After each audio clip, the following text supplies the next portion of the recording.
Grabe to si Mr. Longbam, sikat na sikat ngayon. Panoodin mo to play ko lang courtesy sa Si Steph Business Curry Professional kasi, Basketball. totoo, magaling siya. Pero, di niya kaya yung range ko eh. What? Kaya ba niya tumira ng consistent na half-court shot na ganun kalayo na lagi niyang gagawin sa Buti game? sana ako shoot lagi, Mr. Longbam. Sabi natin dito eh. Hindi yung parang kasi binabantayan ako pero nakatira pa rin ako na malalayo, which is half-court shot. Okay. Diba? Sa akin, feel ko, si Steph Curry hindi niya kayang gawin yun eh. Mas magaling ako sa kanya kasi ginagawa ko na eh. What? Okay.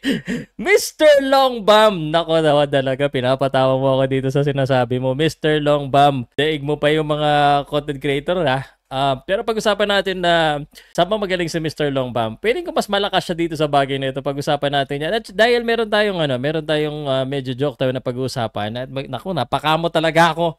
Meron akong seryoso na i-share sa inyo. Kasi nung isang araw pa tong topic na to, wala pa ring update hanggang ngayon. At ang pinaka-latest, Jimmy Butler tells Heat he would only use 52 million player option as a trade maneuver. Explain ko sa inyo kung ano ba ibig sabihin yan. At syempre, Mr. Longbam at saka sa mga fan ni Mr. Longbam, sa mga hater ni Mr. Longbam, explain ko sa inyo kung ano ba nangyayari ngayon sa professional basketball scene dito sa Pilipinas. Powercast Sports. If you're new here, don't forget to subscribe and hit the notification bell. Presented by Arena Plus, Astig sa Sports. Okay, kung malakas si Mr. Longbam, mas malakas ang Arena Plus Astig pa. Message lang ay sa akin dahil may bonus ang Arena Plus.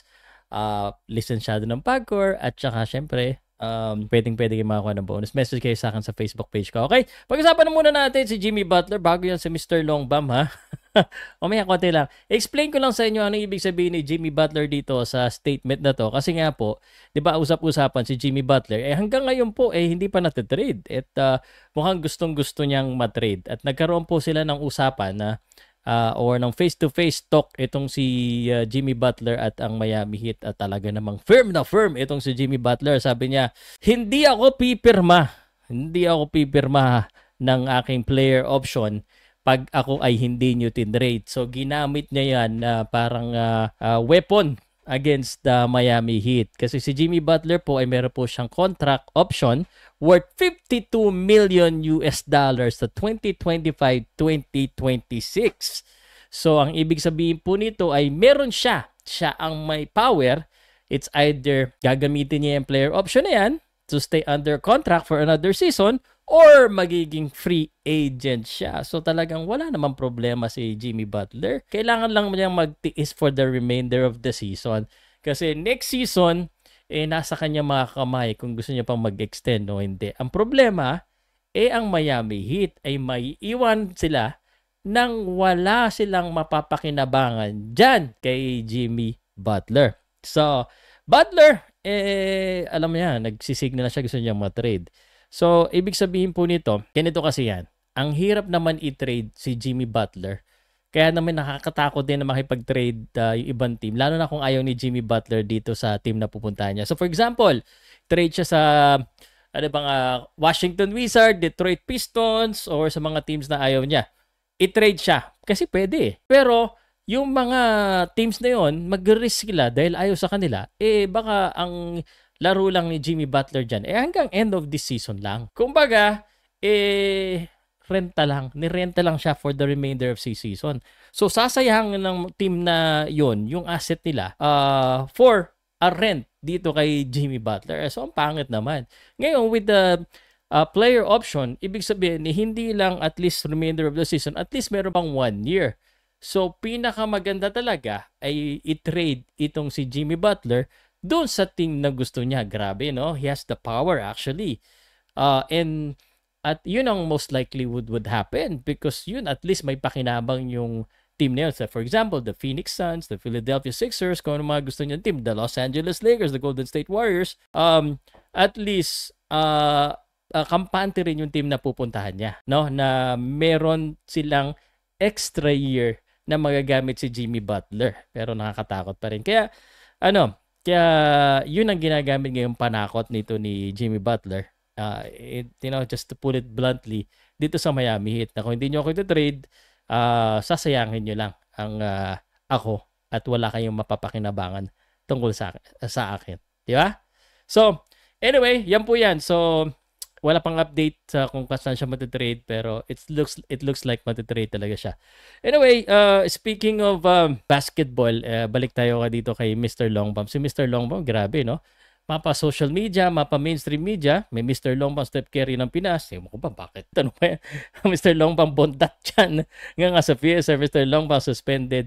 Siya po sa local basketball scene, siya po ay usap-usapan. Bakit nga ba? Siyempre, alam mo naman tayo, mahilig tayo sa nakakatawa, mahilig tayo sa entertainment, mahilig tayo sa drama. Again, not against the Mr. Longbomb, pero ganun talaga. I mean, ang basketball player usually physically fit, walang tiyan, di mataba, matangkad, at efficient shoot. Ito, nakaka-shoot from the outside. Nakakatawa yung statement niya na mas magaling siya kay Stephen Curry. Obvious naman na tayo po ay nasa social media age. At yung mga ganyang bagay, yun yung mga pinag-uusapan ng mga tao. Yun yung pinag-uusapan natin. But here, let me tell you this. No, kasi ako tanggap ko na yan. Kasi ako, bilang isang vlogger, podcaster, or sa social media, magpapahype ako. No? Magpapakontent ako. At unfortunately, kagaya mo, diyan ka natitrigger. At pag natrigger ka, diyan sisikat si Mr. Longbomb. Kaya naman sikat si Mr. Longbomb. Pinag-uusapan ng mga tao. I mean, sa totoo lang, para ikumpara siya kay Stephen Curry, nakakabastos naman yan, di ba? Para sabihin niya siya mas magaling, pero ganun talaga eh. Naalala ko sa boxing nga, inahamon ng mga vlogger, yung mga world champion eh. You know? Doon naman nag-react yung mga tao. Kasi yung mga tao talaga, emotionally triggered. Pero sa totoo lang, di rin natin masisi. Pati mainstream ngayon, nakikisabay na sa mga ganitong mga issue eh. But Mr. Longbomb, isang bagay lang malakas ka kay Stephen Curry. Malakas ang loob mo. Mas malakas yata loob mo kay Stephen Curry eh. Para sabihin mo yung ganon.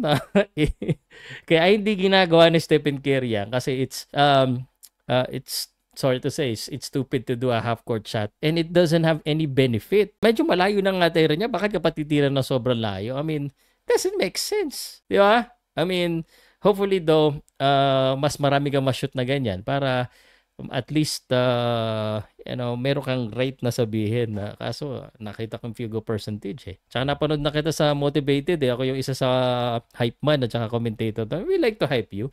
Actually, bala ko nga sanang ma-interview to as well soon. Pero alam naman natin, pampahype lang eh. With regards to his basketball, galingan na lang niya. Next time, mas i-shoot na lang niya. But sa tingin ko yung ganito, tawag dito ay panapanahon. So, sisikat, nagte-trending, pero pag hindi nag-improve si Mr. Longbomb, wala. Short career sa pro ang mangyayari. But, enjoy it while it lasts, pati sa atin. Sa tingin nyo, tagal ba to sa Mr. Longbomb? Galit kay Mr. Longbomb. Hindi naman ako galit sa kanya, pero mag-usapan pa rin natin. And we're just telling you the fact, ang pawang katotohanan. Let me know what you think dito kay Mr. Longbomb.